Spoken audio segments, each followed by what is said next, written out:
49 అంటే సంతానం, 49 అంటే సంతోషం. 39 ఆంధ్రప్రదేశ్ తెలంగాణ. నమస్తే రమగారు. నమస్తే జయ. రమగారు, మనం రకరకాల కథలు చెప్పుకుంటూ ఉంటాం. మాతృభక్తని, పితృభక్తని, గురుభక్తని అట్లా. వీటికి సంబంధించి అసలు ఏమన్నా కథలు ఉంటాయండి? ఉన్నాయి. పితృభక్తి కథలు చెప్పుకోవచ్చు మనం. ఒక కథ చెప్పచ్చు ఎక్స్ట్రా. ఓకే. మనకు మామూలుగా తెలుసు రాముల వారి పితృభక్తి పరాయణుడు. అసలు తండ్రి మాట జవదాటకుండా అడవికి వెళ్ళిపోయాడు. భీష్ముడు పితృభక్తి పరాయణుడు. ఆహా, మరి ఆయన పెళ్లి మానేసుకున్నాడు కదా తండ్రి కోసము. అవునా రమగారు? ఈ కథ నాకు తెలియదు రమగారు. అదేంటి భీష్ముడి కథ తెలీదని? అంటే డీటెయిల్డ్ గా తెలీదు.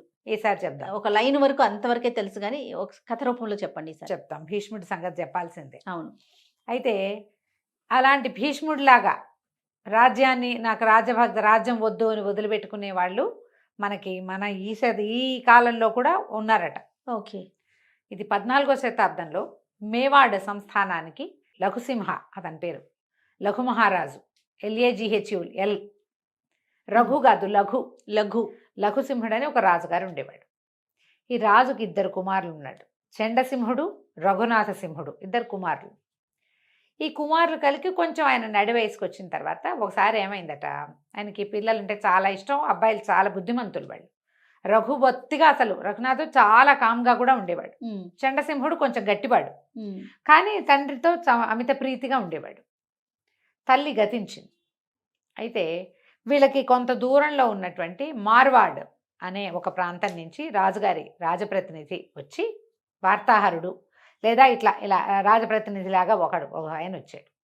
వచ్చి ఏం చేశాడు, ఈ మన లఘు మహారాజు సభలోకి ప్రవేశి వచ్చి మామూలుగా పలకరింపుకి వచ్చి ఒక కొబ్బరికాయని రాజుగారి పాదాల దగ్గర పెట్టాడు. ఆ రోజుల్లో పద్ధతి ఏంటంటే, ఈ మార్వాడు ఆ ప్రాంతాల్లో తమ పిల్లని ఎవరికైనా ఇవ్వదలుచుకుంటే వాళ్ళ పాదాల చెంత కొబ్బరికాయ పెట్టడం, నీకు కన్యాదానం చేస్తాము అని చెప్పటం అప్పటి పద్ధతి.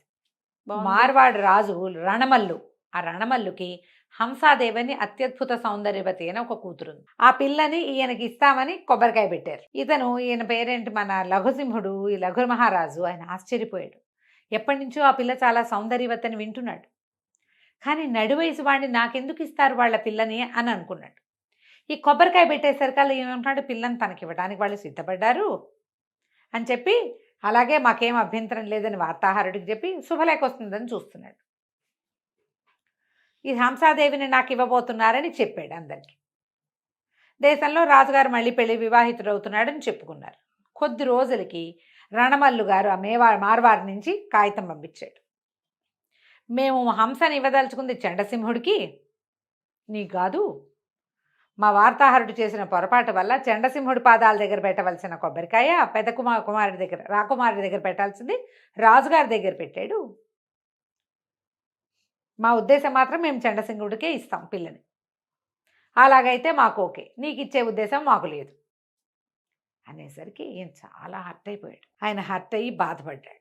కొంచెం సన్నిహితుల దగ్గర తెలుసుకుని ఈ చండసింహుడు ఏమనుకున్నాడు, చండు అని రాస్తారు, ఇతను మార్వారు వెళ్ళాడు.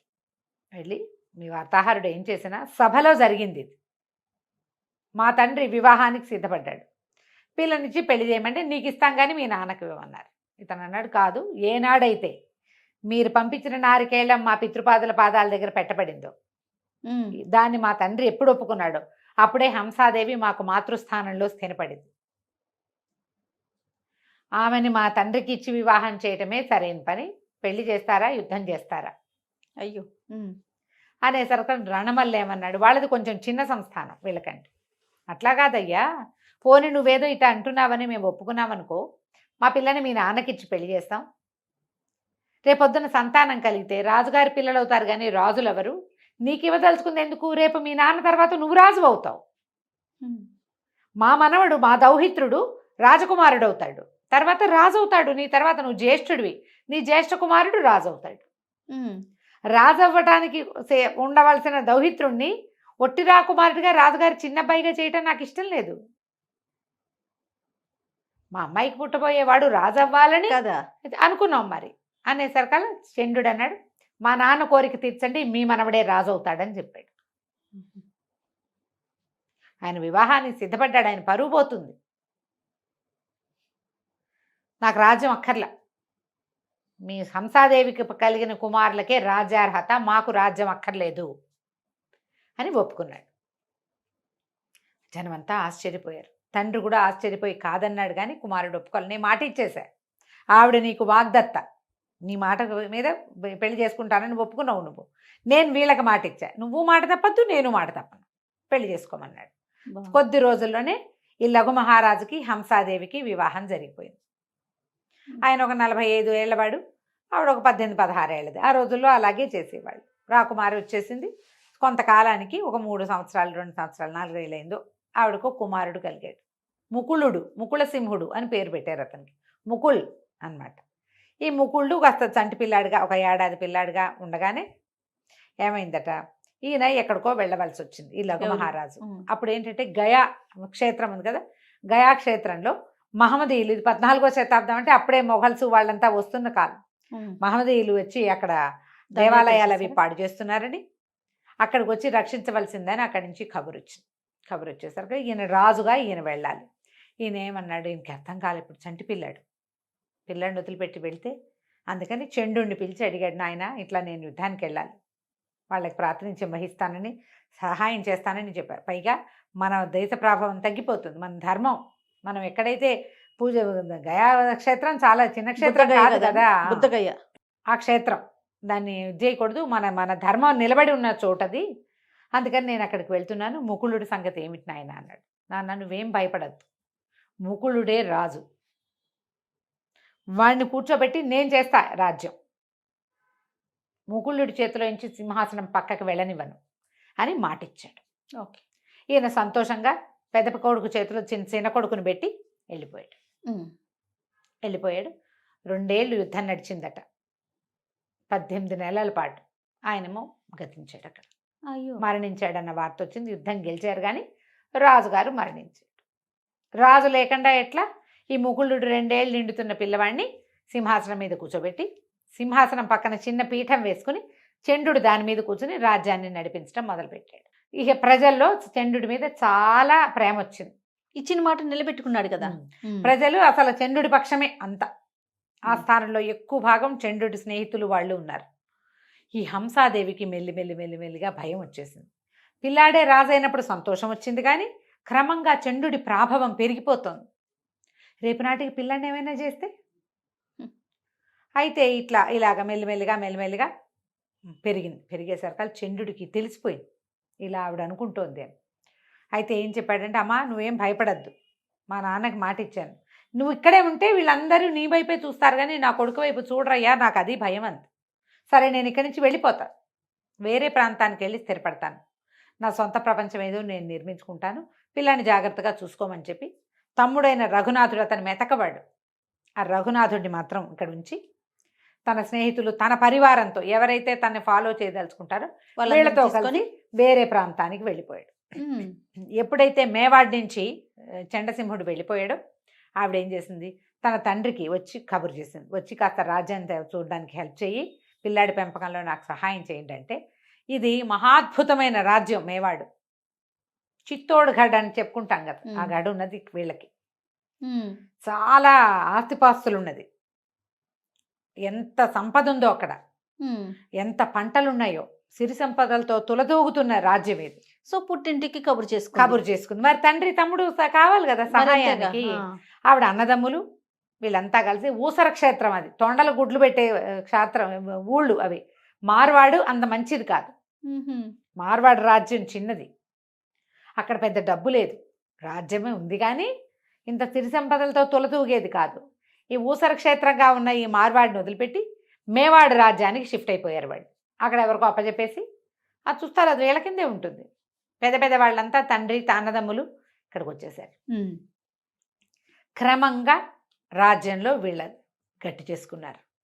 ఈ ఎట్టి పరిస్థితుల్లో అతన్ని రానివ్వకూడదు, చండుని ఇక్కడికి రానివ్వకూడదు, అంతఃపురం మీద వీళ్ళదే పెత్తనం. పుట్టింటి పెత్తనం చాలామంది చేస్తారు చూడు, ఇప్పుడు కూడా అట్లా. రోజులు గడుస్తుంటే ఏమైంది, ఒకనాడు సభ తీర్చి ఉన్నారు. ఆవిడ చాలా గట్టిగా ఉన్నారు, తెలుస్తోంది ప్రజలకి ఆవిడ పుట్టింటి వాళ్ళ ప్రభావం హెచ్చుగా ఉంది అని. ఆవిడ అన్నదమ్ములు కూడా కొంచెం తీవ్రంగానే ప్రవర్తించేవాళ్ళు. ఆ సభలో ఒకనాడు పిల్లవాడిని రాజసింహాసనం మీద కూర్చోబెడతారు కదా, ఎవరైతే రాజ్యం చేస్తున్నారో వాళ్ళు కింద ఒక పీట వేసుకుని కూర్చుంటారు. కింద పీఠం మీద కూర్చున్నాడు తాత. ఈ సింహాసనం మీద కూర్చున్న పిల్లాడు నాలుగేళ్ళు వాడే కదా, ఎక్కువ వయసు ఏమిది, 5 ఏళ్ల పిల్లాడు. వాడు ఏదో బంతి తెచ్చుకుని ఆడుకుంటూ బాల్ పడిపోయిందని దిగి కింద ఆడుకుంటున్నాడు. ఎప్పుడైతే రాకుమారుడు రాజే కదా, సింహాసనం మీద నుంచి దిగాడో సభలో ఉన్న వాళ్ళంతా లేచి నిలబడారు. అది ఆస్థాన మర్యాద. కానీ తాత అయిన రణవల్లు మాత్రం తన పీట మీద నుంచి లేవల. ఆయన తాంబూలం నవ్వులుతూ కుర్చీలో కూర్చున్నాడు. సభలో ఉన్న వాళ్ళంతా అసహించుకున్నారు. ఇప్పుడు రాజు పిల్లాడా పెద్దవాడా కాదు, రాజే. రాజు సింహాసనం, దానికి మర్యాద ఇవ్వాలి. ఆ స్థానంలో అట్లాంటి మర్యాదలు తప్పడానికి అసలు రజపుత్రులు అస్సలు ఒప్పుకోరు. రాజ్పూట్స్కి చాలా మర్యాదలు ఎక్కువ, వాళ్ళు ఒప్పుకోరు. మిగిలిన వాళ్ళందరికీ కోపం వచ్చింది. కానీ ఏమంటారు, రాణిగారి తండ్రి మాట్లాడకుండా ఊరుకున్నారు. కానీ ఈ పిల్లాడి వెనకాల ఒక దాది వస్తుంది. రోజు పిల్లాడిని ఎత్తుకొస్తుంది, అది దింపుతుంది. వాడికి ఏమైనా ఆకలిస్తుంది, అవి ఇవి మంచినీళ్ళు కావాలి, ఏమైనా కావాలంటే ఇస్తుంది. సభ అంతా అయిపోయాక పిల్లాడిని ఎత్తుకు తీసుకుపోతుంది. అక్కడ నుంచున్న దాది చండసింహుడిని పెంచింది దాదే. పిచ్చి కోపం వచ్చేసి పిల్లాడిని ఎత్తుకుని వెళ్ళి, మీ నాన్న ఏం చేస్తున్నాడో తెలుసా, కనీసం నీ పిల్లాడు రాజు అతనికి మర్యాద కూడా ఇవ్వటం లేదు, పిల్లవాడికి మహారాజుకు మర్యాద ఇవ్వద్దు, రాణాకి మర్యాద ఇవ్వని వాడు అసలు ఈ రాజ్యంలో ఉండకూడదు, నువ్వు వాళ్ళని తెచ్చి పెట్టావని చెప్పేసరికల్లా ఆవిడ ఏం చేస్తుంది, తండ్రిని పిలిచి, ఇట్లా చేస్తున్నావా నువ్వు, ఇది పద్ధతేనా, ఆస్థానంలో అందరూ ఏమనుకుంటారు, మా రాజ్యంలో ఏ పద్ధతో ఆ పద్ధతి ప్రకారం నువ్వు నడవాలి అనేసరికల్లా ఆయన ఈడ్చి ఒకటి కొట్టాడు కూతురు. నోరు మూసుకుని పడుండు, నీ పెత్తనం ఏంటి, రేపొద్దున దీనికి రాజు నేను, ఏమైనా పిచ్చి వేషాలు వేసామంటే పిల్లాన్ని నిన్ను కూడా లేపేస్తామని బెదిరించి. దుఃఖం వచ్చేసింది, ఏం చేయాలో తెలియలే ఆవిడికి. ఇంతలో ఏమైంది, కొద్ది రోజులు గడిచాక రఘునాథుడిని సింహుడిని సంహరించేశారు. రెండో రాజకుమారుడు అంటే చండసింహుడి తమ్ముడు. ఇప్పుడు ఆయనకి మందు పెట్టి మరణించేలాగా చేశారు. ఎప్పుడైతే ఆవిడ తను మరణించాడో ఇంకా తన వంతు తన పిల్లాడి వంతు ఈవిడికి తెలిసిపోయింది. ఇక చాలా దుఃఖపడి ఎలాగైనా చండు రావాలని, ఆవిడకి ముందు ఏమనిపించింది, ఇతను ఏం చేసేస్తాడో అనిపించింది. ఏం చేసినా ఆ రాజ్యానికి రాజు అతను, అది అసలైన వారసుడు. ఇప్పుడు వేరే వాడిని తెచ్చి తను కూర్చోబెట్టింది కాదు, అంతే. అక్కడ తనకి మర్యాద లేదు. కనీసం ఆ పిల్లాన్ని ఏమైనా చేస్తే ప్రజలు ఏమైనా అనుకుంటారని భయం ఉండేది చండుడికి. వీళ్ళకేం భయం, ఈ ప్రజలు వీళ్ళ వాళ్ళు కాదు, మీ జాతి కాదు, మా కులం వేరు, మీ కులం వేరు, అలాంటి ధోరణులు ఉండేవి. దాంతో ఈవిడ కబురు చేసేసరికి అంచెలంచెలుగా చండుడికి కబురు అందింది, తన తమ్ముడు మరణించాడని, యువరాజు అదే పసివాడైన రాజు ప్రాణాలు ప్రమాదంలో ఉన్నాయని, హంసాదేవి తీవ్ర దుఃఖంలో ఉందని కబురు వెళ్ళిపోయేసరికి చంద్రుడు ఏం చేశాడు, ఒక ప్లాన్ ప్రకారం చేశాడు. ముందు తన స్నేహితుల గుంపందని పంపించాడు. తను రాకుండా ఈ గుంపంతా వచ్చారు. మిగిలిన స్నేహితులు వచ్చేసరికి ఊళ్ళో వాళ్ళంతా ఎందుకు వచ్చారంటే, ఎన్నాళ్ళు ఉంటాం మన రాజ్యం వదిలిపెట్టి, చంద్రుడు రానన్నాడు వెనక్కి, ఇక అతను వదిలిపెట్టి మేము వచ్చేసాం అని ఆ స్థానంలో కొలువుల్లో ఉన్నవాళ్ళు ఆ స్థానంలో చేరిపోయారు. వీళ్ళు మనుషులు గుంపుగా వెళ్ళారంటే, 10 మంది వెళ్ళారనుకో, 10 మందికి ఒక్కొక్కడికి 1800, 700 చొప్పున సైన్యం ఉంటారు. అందరు రాజ్పూట్సే కదా, ఎవరి గుంపు వాళ్ళకు ఉంటుంది. మొత్తం అన్ని సమూహాలు ఊళ్ళోకి చేరిపోయినాయి. మొదట అక్కడి నుంచి ఎప్పుడైతే వీళ్ళంతా వచ్చి కొలువుల్లో కుదురుకుని ఈ పిల్లాడిని పహరా కాసేస్తున్నారనమాట, పిల్లవాడికి ఏ ప్రమాదము రాకుండా. ఆవిడ రోజులు గడిచే కొందుకి ఆవిడ ఏం చేసింది, ఏదో లక్ష్మీ పూజ చేయాలని కొంచెం దూరంగా ఉన్న ఒక దేవాలయానికి రాజకుమారుడిని రాజుని తీసుకెళ్తానని ప్రచారం చేసింది. ఆవిడ ఏదో పూజలు పెట్టుకున్నాను అని చెప్పి ఈ 5-6 సంవత్సరాల వయసు ఉన్నటువంటి ఈ ముకుళ సింహుడిని కూడా తీసుకుని రాజుతో సహా వెళ్ళాలని చెప్పి వెళ్ళేసరికల్లా సరే వెళ్ళేటప్పుడు మరి రాజు వెళ్ళాలంటే కదిలి ఆయన ఒకడు వెళ్ళడు కదా, ఆయనతో పాటు ఎంత పరివారం, ఎంతమంది అంగరక్షకులు ఇదంతా వెళ్తారు, పెద్ద గుంపు పోయింది.